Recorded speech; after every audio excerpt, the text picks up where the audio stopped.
Welcome to మన Gudivada news. ముందుగా headlines. షాదీఖానా నిర్మాణం కోసం మైనార్టీ వెల్ఫేర్ ఇంజనీరింగ్ అధికారులతో సమీక్ష సమావేశం నిర్వహించిన ఎమ్మెల్యే రాము. సీఎం చంద్రబాబు నాయుడు ఇచ్చిన హామీ మేరకు మరింత సుందరావరణంగా షాదీఖానా నిర్మాణం చేపడతామన్న ఎమ్మెల్యే హామీ. సంకటహార చతుర్దశిని పురస్కరించుకుని విఘ్నేశ్వర స్వామివారి దేవస్థానంలో ఘనంగా జరిగిన లక్ష్మీ గణపతి హోమం. వచ్చే నెలలో గణేష్ నవరాత్రి ఉత్సవాలు వైభవపేతంగా నిర్వహించేందుకు ఏర్పాట్లు చేస్తున్నామంటూ వెల్లడి. విద్యుత్ బస్సుల పేర్లతో ఆర్టీసీ ప్రైవేటీకరణ చేసేందుకు ప్రభుత్వాలు ఆలోచిస్తున్నాయంటూ సిఐటి నాయకులు ఆగ్రహం. రేపు జిల్లా కేంద్రాల వద్ద ఆర్టీసీ ప్రైవేటీకరణకు వ్యతిరేకంగా పెద్ద ఎత్తున నిరసన కార్యక్రమాలు చేస్తామంటూ వెల్లడి. సీఎం ఇచ్చిన హామీ మేరకు ప్రజావేదిక కార్యాలయంలో మైనార్టీ వెల్ఫేర్ ఇంజనీరింగ్ శాఖ అధికారులు మరియు ప్లానింగ్ నిపుణులతో ఎమ్మెల్యే రాము ప్రత్యేక సమావేశాన్ని నిర్వహించారు. షాదీఖానా నిర్మాణానికి ఉన్న అవాంతరాలు, నూతన డిజైన్స్, అంచనాల రూపకల్పనపై విస్తృతంగా చర్చించారు. ఈ సమావేశంలో పాల్గొన్న మైనార్టీ నేతల నుండి కూడా భవన నిర్మాణానికి సంబంధించి అభిప్రాయాలను ఎమ్మెల్యే స్వీకరించారు. గతంలో నిర్మాణం ప్రారంభమై కొన్ని కారణాలతో అసంపూర్తిగా నిలిచిపోయిన భవనానికి కొనసాగింపుగా నూతన ప్రతిపాదనలు, డిజైన్ రూపొందించాలని అధికారులకు ఎమ్మెల్యే రాము సూచనలు చేశారు. సీఎం చంద్రబాబు నాయుడుకు గుర్తుగా రాబోయే తరాలకు ఉపయోగకరంగా ఉండే విధంగా ఐకానిక్ భవనం నిర్మించేలాగా చర్యలు తీసుకోవాలని సూచించారు. భవన నిర్మాణంపై ఉర్దూ అకాడమీ చైర్మన్ మహమ్మద్ షార్ షుబ్లీతో కూడా ఎమ్మెల్యే రాము ఫోన్లో మాట్లాడి అభిప్రాయాలు పంచుకున్నారు. అనంతరం ఎమ్మెల్యే రాము మాట్లాడుతూ మైనార్టీ సోదరుల చిరకాల కోరికైన షాదీఖానా కోసం మంచి భవనం నిర్మితమయ్యేలాగా ప్రభుత్వం చర్యలు తీసుకుంటుందని స్పష్టం చేశారు. ఈ సమావేశంలో ఉమ్మడి కృష్ణా జిల్లా minority welfare officer Rabbani, APSWC chairman డావి Venkateswararao, APEWIDC AE Rajesh, planning నిపుణుడు రామస్వామి, మార్కెట్ యార్డ్ చైర్మన్ చాటగడ రవికుమార్, గుడివాడ టీడీపీ అధ్యక్షుడు పండా సాంబయ్య, సీనియర్ టీడీపీ నాయకులు లింగం ప్రసాద్, కూటమి నాయకులు తదితరులు పాల్గొనడం జరిగింది.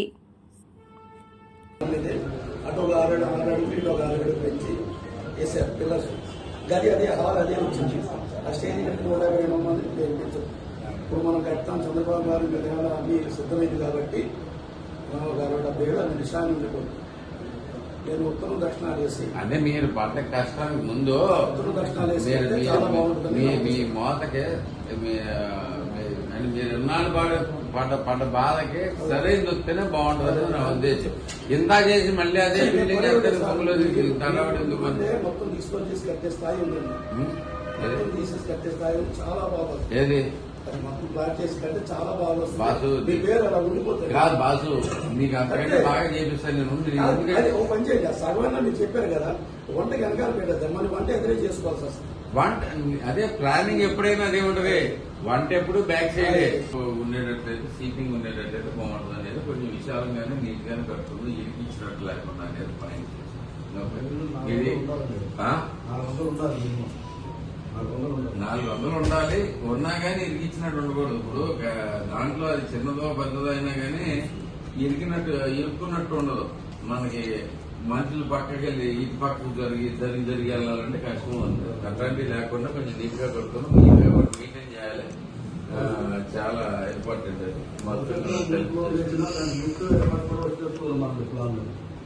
లిఫ్ట్ మీరు ఎంతసేపు జాగ్రత్తారు? లిఫ్ట్ ఎంతసేపు జాగ్రత్తారండి మీరు? లిఫ్ట్ పెట్టి ఈ సీటింగ్ తగ్గినా కానీ పైన అయితే కానీ చెప్పుకున్నాను వచ్చేటట్టుగా మంచి లుక్ వచ్చేటట్లే కళ్యాణ మండపం వేసిస్తే దానికి కాస్ట్ అయితే ఉంది. ఏదో కళ్యాణ మండపం పెద్ద ఆర్కిటెక్ట్ ఎవరు తెచ్చుకోమంటారు?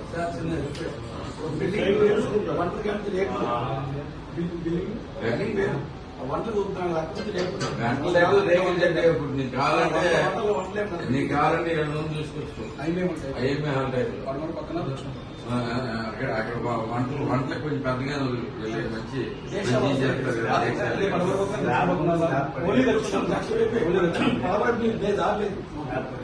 అదేమిటి 60 ఉంది. మనకి 80 కావాలని ఈ ఫేస్ వచ్చేస్తుంది. అంటే మళ్ళీ అది దాంట్లో 26 లక్షలు మరి బిల్లు ఇచ్చారు. ఇప్పుడైనా అది ఇవ్వాలి. చేసుకోవాలంటే అది ఇవ్వాలా?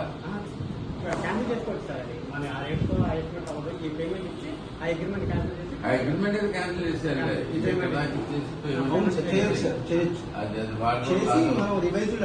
లాస్ ఎవరన్నా డిజైన్ చేసేవాళ్ళు ఉన్నారా? ఆర్కిటెక్ట్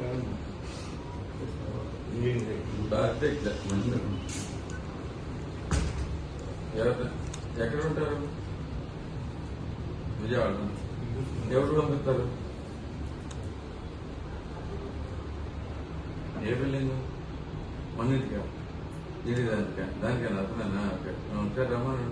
బండమిల్లి రోడ్లో వేంచేస్తున్న శ్రీ విఘ్నేశ్వర స్వామి వారి దేవస్థానం నందు నేడు సంకటహర చతుర్దశిని పురస్కరించుకుని 143 దంపతుల ఆధ్వర్యంలో సామూహిక లక్ష్మీ గణపతి హోమం కార్యక్రమం అత్యంత వైభవపేతంగా నిర్వహించడం జరిగింది. ఈ సందర్భంగా ఆలయ పాలకవర్గ అధ్యక్షులు సాయిన రాజేష్ మాట్లాడుతూ సంకటహర చతుర్దశి ఈ నెల 2 సార్లు రావటం జరిగిందని, ఈ నెల 31వ తేదీ కూడా సంకటహర చతుర్దశి సందర్భంగా లక్ష్మీ గణపతి హోమం కార్యక్రమం ఆలయంలో నిర్వహించడం జరుగుతుందని వెల్లడించారు. అదేవిధంగా వచ్చే నెల సెప్టెంబర్ 14 వినాయక చవితి కావడంతో ఈ నెల 14వ తేదీన రాటా ప్రతిష్ఠ కార్యక్రమం నిర్వహించి ఈ ఏడాది అత్యంత వైభవపేతంగా గణేష్ నవరాత్రి ఉత్సవాలు నిర్వహించేందుకు ఏర్పాట్లు చేయడం జరిగిందని తెలియజేశారు. ఈ కార్యక్రమంలో ఆలయ పాలకవర్గ అధ్యక్షులు మరియు సిబ్బంది, భక్తులు పెద్ద సంఖ్యలో పాల్గొన్నారు. అందరికీ నమస్కారం. ప్రతి నెల సంకటహార చతుర్థి రోజు వచ్చు లక్ష్మీ గణపతి హోమం ఏదైతే ఉందో ఈ రోజున దేవస్థాన కళ్యాణ మండపం వద్ద సుమారుగా 143 మంది దంపతులు ఈ కార్యక్రమంలో పాల్గొని దిగ్విజయం చేసిన వారందరికీ కూడా మా దేవస్థాన ధర్మకర్తల మండలి తరఫున ధన్యవాదాలు తెలియజేస్తున్నాను. అట్లాగే ఎవరైతే ఈ లక్ష్మీ గణపతి హోమంలో పాల్గొదలుచుకున్నారో వారు 516 రూపాయలు దేవస్థాన మండపం వద్ద చెల్లించి వారి గోత్రనామాలని నమోదు చేసుకోవాల్సిందిగా కోరుతున్నాను. అట్లాగే ఆలయ అభివృద్ధి నిమిత్తం విరాళాలు ఇవ్వవలసినటువంటి దాతలు ఎవరైనా ఉంటే దేవస్థాన మండపం వద్ద సంప్రదించవలసిందిగా కోరుతున్నాము. అలాగే స్వామివారికి నివేదనశాల గర్భగుడి వెనకాల ఉన్నటువంటి రిజిస్టర్ రూమ్స్ శిథిలావస్థకు చేరుకోవడం జరిగింది. వాటిని నివేదనశాలగాను అలాగే రిజిస్టర్ రూమ్గా 2 గదులు నిర్మించాలనుకున్నాం. దాని నిమిత్తం కూడా ఎవరైనా దాతలు కనుక 10,116 కనుక చెల్లించినట్లయితే వారి నామాలని శిలాఫలకంపై వేయటం జరుగుతుంది. మరి ఈ లక్ష్మీ గణపతి హోమం యొక్క విశిష్టతని ప్రతి ఒక్క భక్తులు కూడా తెలుసుకుని ఈ లక్ష్మీ గణపతి హోమంలో పాల్గొంటే విద్య, వైద్యం, ఆరోగ్యం, మనశ్శాంతి, విదేశీ పర్యటన ఇటువంటి సర్వ కార్యాలు కూడా ఈ లక్ష్మీ గణపతి హోమంలో పాల్గొంటే సిద్ధిస్తాయని ఈ సందర్భంగా తెలియజేస్తున్నాను. అలాగే సెప్టెంబర్ 14న వినాయక చవితి వచ్చింది. సెప్టెంబర్ 14న రావడం జరిగింది. మరి ఆ 9 రోజుల నవరాత్రుల కార్యక్రమాన్ని భక్తులందరూ కూడా ఆ 9 రోజులు పూజల్లో కానీ కల్చరల్ ప్రోగ్రామ్స్ కానీ ప్రతి ఒక్క కార్యక్రమాన్ని భక్తులందరూ కూడా పాల్గొని విజయవంతం చేయవలసిందిగా కోరుతున్నాను. ఈ పండగ నిమిత్తం ఈ నెల 14వ తారీఖున 14, 15 తారీఖుల్లో పందిరి రాటను వేయడం జరుగుతుంది. అక్కడి నుంచి కూడా నవరాత్రులకు సంబంధించిన పూజా కార్యక్రమాలు కానీ ప్రతి ఒక్కటి టోకెన్లు ఇవ్వటం కానీ అన్నీ కూడా ప్రారంభించడం జరుగుతుంది 14వ తారీఖు నుంచి. దీనికి సంబంధించి పాంప్లెట్ను కూడా వేయడం జరుగుతుంది. కావున భక్తులు రాబోయే నవరాత్రులను కూడా దిగ్విజయం చేయాలని ఈ సందర్భంగా కోరుకుంటూ ఓం శ్రీ విఘ్నేశ్వరాయ నమః. ఓం నమో విఘ్నేశ్వరాయ నమః. భక్తులందరికీ కూడా విజ్ఞప్తి, మనం మెయిన్ రోడ్లో ఏం చూసినటువంటి శ్రీ విఘ్నేశ్వర స్వామి దేవస్థానం నందు లక్ష్మీ గణపతి హోమం అత్యంత వైభవంగా నిర్వహించబడింది. ప్రతి నెల కూడా ఇదే హోమం ఈ నెల ఇవాళ 2వ తారీఖు, మళ్ళీ ఇదే నెలలో 31వ తారీఖు లక్ష్మీ గణపతి హోమం వచ్చింది. ఆ హోమంలో కూడా భక్తులందరూ కూడా పాల్గొనాల్సిందని కోరుకుంటున్నాం. అట్లాగే దేవస్థానం వెనకాల ఉన్నటువంటి కాలక్షేప మండపం భక్తులకి అన్నప్రసన్నకు కానీ పుట్టినరోజు కానీ ఏదైనా చిన్న చిన్న ఫంక్షన్లు చేసుకోవడానికి అద్దెకి ఇవ్వాలని చెప్పి మేము ఒక నిర్ణయం తీసుకున్నాం. ఎన్నో డిపార్ట్మెంటు అట్లాగే మా కమిటీ సభ్యులు కూడా ఈ యొక్క సదావకాశాన్ని భక్తులందరూ కూడా వినియోగించుకొని స్వామివారి యొక్క కృపపాత్రగా కోరుతున్నాం. ఓం నమో శ్రీ విఘ్నేశ్వరాయ నమః. అందరికీ కూడా ధన్యవాదాలు తెలియజేసుకుంటున్నామండి. ఇవాళ అత్యంత వైభవంగా జరిగింది సంకటహర చతుర్దశి హోమము. 143 మంది జంటలు కూర్చోవటం జరిగింది ఈ హోమంలో. ఈ నెల ఇవాళ 2వ తారీఖు, మళ్ళీ 31వ తారీఖున వచ్చే నెల ఫస్ట్ వీక్లో రాకోకుండా ఈ నెలలోనే రావటం జరిగింది సంకటహర చతుర్దశి. భక్తులందరూ కూడా ఈ తేదీని గమనించుకొని విరివిగా పాల్గొనవలసిందిగా కోరుచున్నాము. వెనకమాల 2 రూములకి కూడా ఎవరైనా సరే సహాయ సహకారాలు అందించాలనుకుంటే కనుక అందించవచ్చు. వినాయక చవితి ఉత్సవాలలో కూడా మొత్తం అందరూ కూడా 50 మంది భగవద్బంధువులందరూ కూడా పాల్గొనవలసిందిగా కోరుచున్నాము. అందరికీ ధన్యవాదాలు. శ్రీ విఘ్నేశ్వర దేవస్థానం పాలక మండలి మా చైర్మన్ గారికి, ఈ గుడి కమిటీ మెంబర్స్ అందరికీ ముందు ముఖ్యంగా ధన్యవాదాలు తెలియజేస్తున్నాను.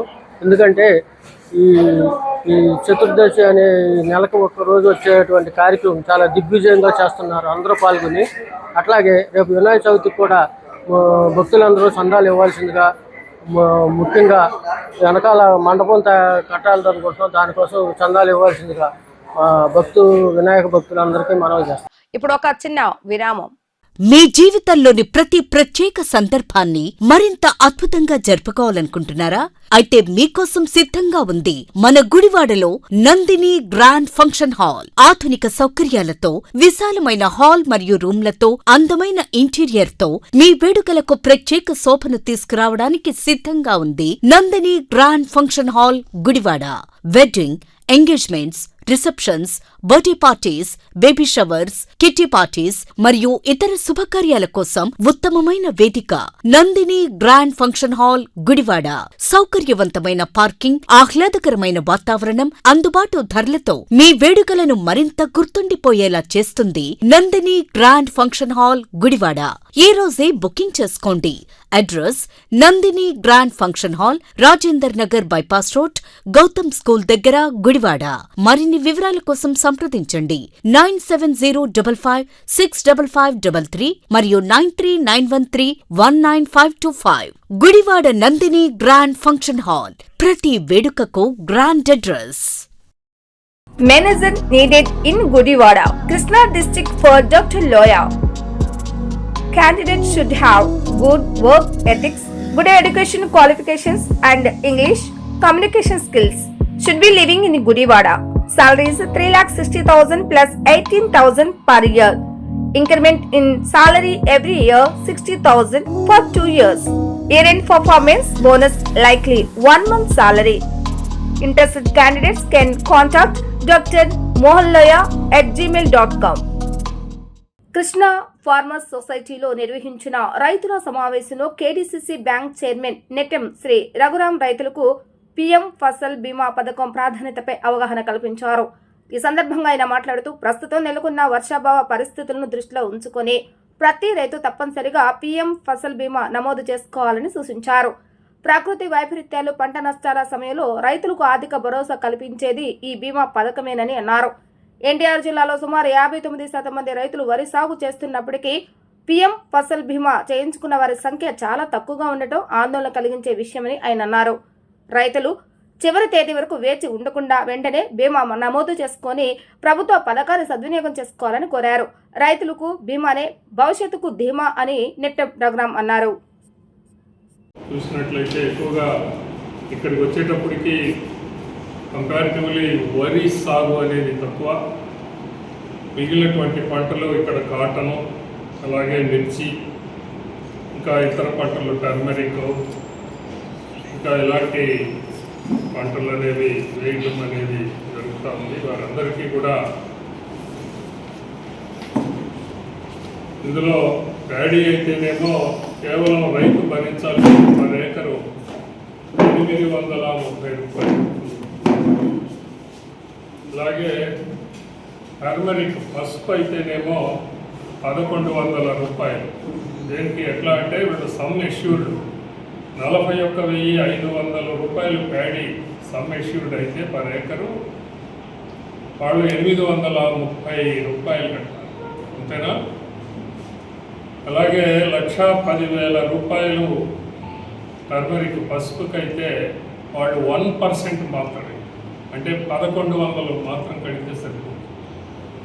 అలాగే బ్లాక్ గ్రామ్ కానీ ఇంకా రబీకి కూడా, ఇప్పుడు ఇది ఖరీఫ్, రేపు రబీకి కూడా అలాగే ఇవ్వబడ్డాయి. రబీకి వచ్చేటప్పటికి ప్యాడీ కేవలం ఆ రోజున 80.20% కడితే సరిపోతుంది.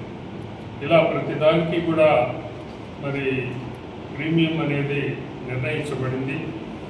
ఈ రకంగా తీసుకున్నటువంటి దానికి మరి ఉన్నటువంటి వర్షాభావ పరిస్థితుల్లో రైతాంగానికి ఎక్కువగా బెనిఫిట్ రావటం అనేది జరుగుతుంది.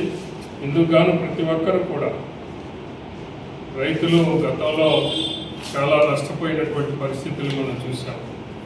ఎప్పుడు కూడా తెలుగుదేశం ప్రభుత్వం ఎప్పుడు అధికారంలో ఉన్నా రైతాంగానికి మేలు చేకూర్చడానికి ఎప్పుడు కూడా ప్రయత్నం చేస్తూ ఉంటాం. అసలు రాష్ట్రంలో ఉమ్మడి ఆంధ్ర ఈ కాటన్ రైతాంగం చనిపోతూ ఉంటే అప్పులు భరించలేని పరిస్థితుల్లో ఆ రోజున దీన్ని మొదలుపెట్టారు. ఆ తర్వాత సెంట్రల్ గవర్నమెంట్ కానీ తర్వాత ఉన్న రాష్ట్ర ప్రభుత్వాలు కానీ ఇవి కూడా చేసుకుంటూ పోతూ ఉన్నాయి. ఈ రోజున ప్రత్యేకించి సెంట్రల్ గవర్నమెంటే గత 2 సంవత్సరాలుగా ప్రైమ్ మినిస్టర్ ప్రధానమంత్రి ఫసల్ బీమా యోజన అనేటటువంటి పథకం కింద దీన్ని ప్రవేశపెట్టడం అనేది జరిగింది. ఆ మేరకు రైతులు అందరూ కూడా దీన్ని వినియోగించుకోవాల్సిందిగా కోరుతున్నాం. విద్యుత్ బస్సుల పేరుతో ఆర్టీసీని ప్రైవేటీకరణ చేసేందుకు కేంద్ర రాష్ట్ర ప్రభుత్వాలు ప్రయత్నిస్తున్నాయని సిఐటి నాయకులు ఆసిపిరెడ్డి ఆగ్రహాన్ని వ్యక్తం చేశారు. సుందరయ్య భవనంలో ఏర్పాటు చేసిన విలేకరుల సమావేశంలో ఆయన మాట్లాడుతూ ఆర్టీసీ సంస్థను ప్రైవేటీకరణ చేసే విధంగా ప్రభుత్వం అడుగులు వేస్తుందని, విద్యుత్ బస్సుల పేర్లు చెప్పి ప్రైవేటు సంస్థలకు అప్పగించే విధానం సరైనది కాదు అంటూ ఆయన ఆగ్రహాన్ని వ్యక్తం చేశారు. దీనిపై నేడు రాష్ట్ర వ్యాప్తంగా ఉన్న ఆర్టీసీ డిపోల వద్ద సంతకాల సేకరణ చేపట్టి రేపు జిల్లా కేంద్రమైన కలెక్టర్ కార్యాలయం వద్ద వాటిని అందించే కార్యక్రమం చేపట్టడం జరుగుతుందని వెల్లడించారు. రాష్ట్ర ప్రభుత్వం ఆర్టీసీ ప్రైవేటీకరణ అడుగులను వెనక్కి తీసుకోకపోతే ఉద్యమాన్ని మరింత ఉధృతం చేస్తామని హెచ్చరించారు. ఈ కార్యక్రమంలో పలు ప్రజా సంఘాల నాయకులు తదితరులు పాల్గొన్నారు. రాష్ట్రంలో ప్రభుత్వ రంగ సంస్థ రాష్ట్రం విడిపోయిన తర్వాత ఆంధ్ర రాష్ట్రంలో ఉన్న ప్రభుత్వ రంగ సంస్థల్లో ఆర్టీసీ ఒకటే ఉంది. ఈ ఆర్టీసీని కూడా ఇలా రాష్ట్ర ప్రభుత్వం ప్రైవేటీకరణ చేయడానికి ప్రయత్నాలు చేస్తూ ఉంది. ఎక్కడికక్కడే డిపోల్లో స్థలాలను ప్రైవేటు వ్యక్తులకి కట్టబెట్టే ప్రయత్నం. ఇప్పటికే 4 డిపోల్ని మూసేసిన పరిస్థితి కూడా ఉంది. కానీ ఇప్పుడు ఆర్టీసీ ఇలా ఈ స్త్రీ శక్తి పథకం పెట్టిన తర్వాత ఆర్టీసీలో విపరీతమైన డ్రైవర్ల మీద కానీ కండక్టర్ల మీద కానీ ఒత్తిడి కూడా బాగా పెరిగింది. బస్సుల మీద డ్రైవర్ల మీద దాడులు కూడా రాష్ట్రంలో జరుగుతూ ఉన్నాయి.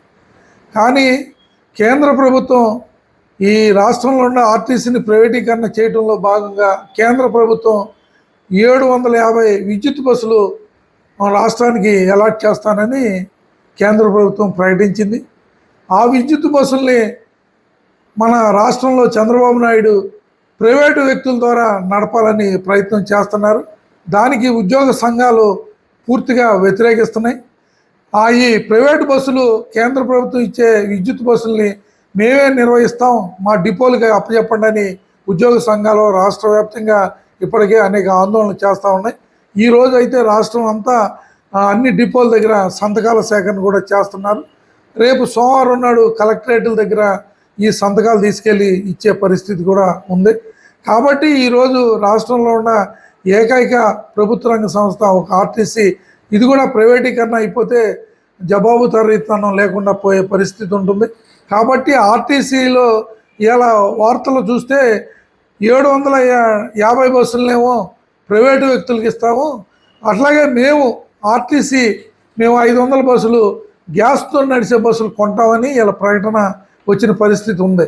అంటే 750 బస్సులు ప్రైవేట్ వాళ్ళకి ఇచ్చిన తర్వాత ఇక ఈ శ్రీశక్తి పథకం కానీ ఇవి కానీ అమలయ్యే దాంట్లో అనేక లోపాలు వస్తాయి. అట్లాగే ప్రభుత్వం కూడా గ్యాస్తో నడిచే బస్సులు 500 బస్సులు కొంటాం, కొన్ని డిపోలకు కేటాయిస్తామని ఇలా ప్రకటన ఇచ్చారు. కాబట్టి ఇప్పటికైనా ప్రభుత్వం 750 ఎలక్ట్రికల్ బస్సుల్ని డిపోలకి మేనేజ్మెంట్ డిపోకే ఇస్తే వాళ్ళు లాభాలు తీసుకొచ్చి ఆ అద్దెలని ప్రభుత్వానికి, కేంద్ర ప్రభుత్వానికి లేదా బ్యాంకులకి చెల్లిస్తానికి ఉపయోగపడుతుంది అనేది ఉద్యోగుల ఉద్దేశం. అట్లా చేయని పరిస్థితుల్లో ఆర్టీసీని కూడా మొత్తం ప్రైవేటీకరణ అయిపోయి ప్రజలు ఇక ప్రైవేట్ ట్రాన్స్పోర్టే రాష్ట్రంలో లేకుండా అయిపోయే పరిస్థితి ఉంటుందని ఉద్యోగులు భావిస్తున్నారు. కాబట్టి ప్రభుత్వం ఇప్పటికైనా 750 ఎలక్ట్రికల్ బస్సుల్ని డిపోల ద్వారానే నడపాలి, ప్రైవేటు వ్యక్తులు కాదు అనేది ఇలా ప్రధానమైన డిమాండ్గా ఉద్యోగ సంఘాలు భావిస్తున్నాయి. కాబట్టి ఆ ప్రయత్నం చేయాలని మేము ఈరోజు ప్రభుత్వాన్ని కోరుతున్నాం. రేపు అన్ని కార్మిక సంఘాలు కలిపి కలెక్టరేట్ల దగ్గర కూడా నిరసన తెలియజేసి మెమరాండం ఇవ్వటం జరుగుతుంది. ఇది కాబట్టి దీన్ని ప్రజలు కూడా అర్థం చేసుకోవాలి. ఇలా ఆర్టీసీని ఇండైరెక్ట్గా ప్రైవేటీకరణకు తీసుకుపోవడానికి భాగంలోనే ఈ చర్చలన్నీ నడుస్తున్నాయని ఈ సందర్భంగా తెలియజేస్తున్నాం. కూటమి ప్రభుత్వం మహోన్నత కార్యక్రమానికి శ్రీకారం చుట్టిందని అవనిగడ్డ ఎమ్మెల్యే మండలి బుద్ధాప్రసాద్ అన్నారు. కృష్ణా జిల్లా చెల్లపల్లి రైతు బజార్లో పౌర సరఫరాల శాఖ ఆధ్వర్యంలో రైస్ మిల్లర్స్ అసోసియేషన్ సహకారంతో తక్కువ ధరకే సూపర్ ఫైన్ క్వాలిటీ బియ్యం విక్రయ కౌంటర్ను ఎమ్మెల్యే బుద్ధాప్రసాద్ ముఖ్య అతిథిగా విచ్చేసి ప్రారంభించడం జరిగింది. నియోజకవర్గంలో ప్రజల సౌకర్యం కోసం మరో 6 కౌంటర్లు ఏర్పాటు చేయనున్నట్లుగా తెలిపారు. తెల్ల రేషన్ కార్డుదారులు ఈ సౌకర్యం సద్వినియోగం చేసుకోవాలని కోరారు. జిల్లా అధికారులు, ప్రజాప్రతినిధులు, కూటమి నాయకులు ఈ కార్యక్రమంలో పాల్గొన్నారు. అండగా నిలిచే ప్రభుత్వం చెప్పి ఈ కార్యక్రమం ద్వారా మరోసారి నిరూపించుకుంది. ఎందుకంటే ఈ రోజున రాష్ట్ర వ్యాప్తంగా ఈ బియ్యం ధరలు పెరుగుతున్న నేపథ్యంలో నెలకి 10 కిలోలు బీపీటీ బియ్యం,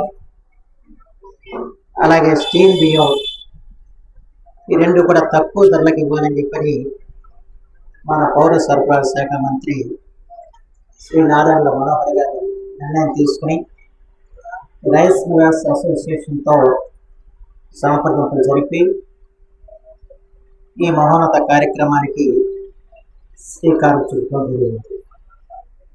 దీంట్లో ఈ రోజున ఈ 10 కేజీల బీపీటీ బియ్యం దాదాపు మార్కెట్ రేట్లో కంటే కూడా ఒక 10 రూపాయలు తక్కువ ఇవ్వటం జరుగుతుంది. ఎందుకంటే బజార్లో మనకి మామూలుగా 22 రూపాయలకి అమ్ముతున్నారు, దాన్ని ఇక్కడ 52 రూపాయలకి ఇస్తారు. అలాగే రాబియ్యం 50 రూపాయలకి ఇస్తారు, అయితే బయట 58 రూపాయలు, ఇక్కడ దానికి 8 రూపాయలు తేడా ఉంటుంది. ఈ రకంగా మన అవనిగడ్డ నియోజకవర్గంలో ఇవాళ ఈ చల్లపల్లి రైతు బజార్లో మనం ఈ కార్యక్రమాన్ని ప్రారంభించుకోవడం జరిగింది. ప్రత్యేకించి జిల్లా సప్లై అధికారి గారు కూడా ఈ కార్యక్రమంలో అంటే రాష్ట్ర ప్రభుత్వం ఎంతగా ఈ కార్యక్రమం మీద దృష్టి సారించిందని వేరుగా చెప్పాల్సిన అవసరం లేదు. అలాగే మన తిరుతాలూకా రైస్ మిల్లర్స్ అసోసియేషన్ ఈ కార్యక్రమం చేపట్టి ఇదే కాకుండా మరో 6 చోట్ల అవనిగడ్డ, కోడూరు, నాగలంక, గోపతి, చలపరిస్థితి మండల కేంద్రంలో కూడా ఇదే ధరలకి ఇవాళ బియ్యం ఇచ్చే విధంగా ఇవాళ వారు ఏర్పాట్లు చేస్తున్నారు. ఇది అందరికి కూడా చాలా ఉపయోగపడే అంశం. ఈరోజు ఈ చలపల్లి మండలంలోనే దాదాపు 16,205 రైస్ కార్డులు ఉన్నాయి. అలాగే తేపల లబ్ధిదారులు 9,000 మంది ఉన్నారు. వీళ్ళందరికీ కూడా ఇవాళ ఉపయోగపడే కార్యక్రమం ఈరోజు ఇక్కడ మనం ప్రారంభించుకోవడం జరిగింది. అలాగే మొత్తం నియోజకవర్గంలో కూడా ఉన్న రైస్ కార్డులు ఉన్న వాళ్ళందరికీ కూడా మనం ఈరోజునే ఈ కార్యక్రమం ద్వారా లబ్ధి చేకూర్చే అవకాశం కలుగుతుందని చెప్పి మాత్రం మనం తెలుస్తున్నాం. ఎందుకంటే ఇది ఇలాంటి మహత్తరమైన కార్యక్రమాన్ని ఈ రోజున కూటమి ప్రభుత్వం సామాన్యుడికి అండగా నిలిచే విధంగా ఈ కార్యక్రమం తీసుకున్నందుకు ప్రభుత్వాన్ని ముందుగా మన అభివృద్ధి తీరాల్సిన అవసరం మాత్రం చెప్పి మాత్రం మనం తెలుస్తున్నాం. మీ అందరికీ తెలుసు, మన ప్రపంచంలో పరిణామాలు ఏ విధంగా ఉంది. అమెరికా, ఇరాన్ మధ్య యుద్ధ వాతావరణం నెలకొనడంతో దానివల్ల చాలా ఎగుమతులు దిగుమతులు మించిపోటు కాకుండా ధరలు కూడా పెరిగిన పరిస్థితి ఏర్పడింది. ఈ పరిస్థితుల్లో ఇవాళ సామాన్యుడికి అండగా నిలవాలన్న ఆలోచనతో ప్రభుత్వం నిర్ణయాలు తీసుకుంటున్న విషయం కూడా మనం గమనించాల్సిన అవసరం ఉంది. ఇది సామాన్యుడికి ఊరట కలిగించే, సామాన్యుడికి అండగా నిలిచే, సామాన్యుడికి భరోసా కల్పించే కార్యక్రమాన్ని ఈరోజు ఇక్కడ ప్రారంభించడం నాకు చాలా ఆనందదాయకంగా ఉందని తెలుస్తుంది. అలాగే ఇవాళ రైతు బజార్ చల్లపల్లిలో మన అవనిగడ్డ నియోజకవర్గంలో ఒకే ఒక్క రైతు బజారు చల్లపల్లిలో ఉంది. ఇంత పూర్వం మన మార్కెట్ యార్డు కొడాల ద్వారా అప్పటికి కూచిపూడి కూడా మార్కెట్ యార్డులో ఉంది కనుక ఒకటి కూచిపూడిలో ఒకటి చల్లపల్లిలో రెండు కూడా అలా మార్కెట్ యార్డ్ ద్వారా మనం ఇవ్వటం జరిగింది. ఇక్కడ ఒకటి మాత్రం గమనించాలి, ఈ మార్కెట్ యార్డులను ఈ రైతు బజార్లకి ఏర్పాటు కారకుడు శ్రీ నారా చంద్రబాబు నాయుడు. ఆయన 1999 సంవత్సరంలో ఆయన ఒక మహత్తరమైన ఆలోచన చేసి రైతులకి గిట్టుబాటు ధరలు లభించే విధంగాను, సామాన్యుడికి తక్కువ ధరలకి అందించే విధంగాను ఈ రైతు బజార్ని రూపకల్పన చేయడం జరిగింది. ఆ రైతు బజార్లు రూపకల్పన చేసి దాని మీద అత్యధిక ప్రాధాన్యత ఇవ్వటం, రైతు బజార్ చాలా అద్భుతంగా ప్రజలకి ఉపయోగపడే పద్ధతిలో వాటిని ఏర్పాటు చేస్తున్నారు. ఈ సందర్భంగా మనం గుర్తు చేసుకోవాల్సిన అవసరం. కానీ ఆ తదనంతరం వచ్చిన ప్రభుత్వాలు కొంత నిర్వీర్యం చేశాయి. అయినప్పుడు కూడా ఉన్న రైతు బజార్ని కూడా చాలా అద్భుతంగా పనిచేస్తూ వచ్చాయి. అయితే ఇక్కడ ఒకటి గమనించాల్సిన అవసరం ఉంది. 2009లో ఈ కార్యక్రమాన్ని ముఖ్యమంత్రి గారు ప్రారంభించినప్పటికి కూడా దాదాపు 10 సంవత్సరాల తర్వాత 2019లో మనం చలపల్లో దీన్ని మనం ప్రారంభించడం జరిగింది. దీనికి చాలా ఇబ్బందులు, ఎందుకంటే కొంతేమో గ్రామ పంచాయతీ సహకారం చేయాల్సిన అవసరం ఉంది. రెండోదేమో అప్పుడు సంతల నిర్వహణ జరుగుతుంది కనుక సంత వ్యాపారం ఉండకుండా ఆందోళన వ్యక్తం చేయటం, వీటన్నిటిని కూడా అధిగమించి ఆ రోజు చలపల పంచాయతీ ముందు పెట్టి సంత మార్కెట్ ఇచ్చినందుకు వారికి కొన్ని సందర్భంగా హృదయపూర్వకంగా ఈ అభివృద్ధి తెలియజేస్తాం. ఆ రకంగా 2011లోనే ఇక్కడ పెట్టాలని చెప్పి నిర్ణయం జరిగిన 2019 వరకు కూడా మనం దాన్ని ప్రారంభించుకోలేకపోయాం. ఈ 2019లో మనం ఈ రైతు బజార్ని ఇక్కడ మనం ప్రారంభించుకోవటం, దాదాపు 54 స్టాల్స్ ఇక్కడ ఉన్నాయి. దీంట్లో కొన్ని రైతులు నిర్వహించేవి, కొన్నేమో డ్వాక్రా గ్రూపులు నిర్వహించేవి, ఈ విధంగా ఉన్నాయి.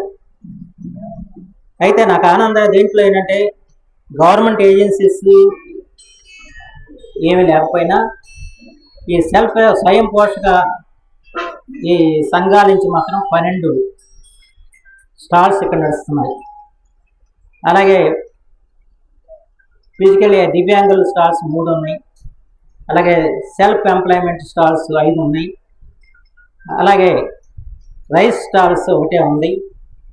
దాంతోపాటు ఈ రోజున మిగతా స్టాల్స్ అన్నీ కూడా దాదాపు 54 మిగతా స్టాల్స్ అన్నీ కూడా మన రైతులే నిర్వహించుకున్న పరిస్థితి. ఆ రకంగా వాళ్ళ ఈ రైతు బజార్ ఇక్కడ ఏర్పడింది.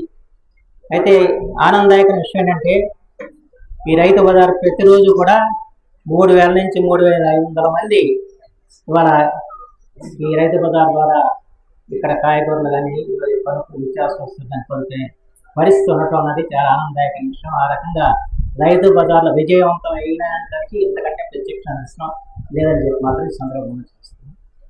ఎందుకంటే బహిరంగంగా మార్కెట్లో కంటే కూడా ఏ వస్తువైనా కూడా తక్కువ ధరకు లభించేది ఈ రైతు బజార్. ఏ రోజుకి ఆ రోజు ఉన్న ధరల్ని ఇక్కడ పట్టిక ద్వారా తెలియజేయటం, ఆ ధరల ప్రకారం అమ్మేలాగా చర్యలు తీసుకోవటం ఈ రైతు బజార్లో ఉన్న అధికారులు యొక్క పర్యవేక్షణ జరిగే కార్యక్రమం. వార్తలు ముగించే ముందు హెడ్లైన్స్ మరొకసారి. షాదీఖానా నిర్మాణం కోసం మైనార్టీ వెల్ఫేర్ ఇంజనీరింగ్ అధికారులతో సమీక్ష సమావేశం నిర్వహించిన ఎమ్మెల్యే రాము.